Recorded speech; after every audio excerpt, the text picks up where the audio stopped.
This is the unboxing of the Trudin kitchen cooking scale.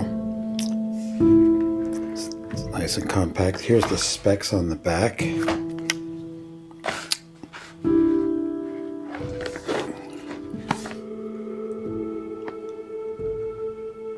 It takes two 1.5 volt AAA batteries.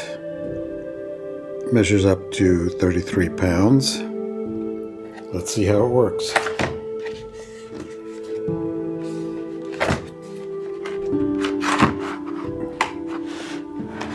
I just turned on and I opened it there.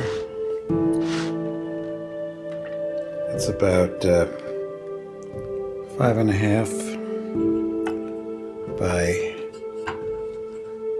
just under 6 inches. You can pick the units. This is milliliters. This is grams. This is pounds and ounces. So let's see. Little apple is 15 ounces.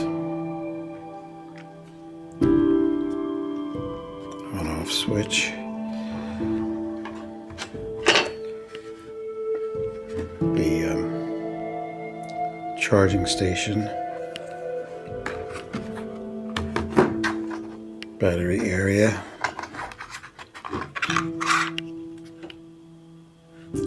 Works pretty good. I'm real happy with it.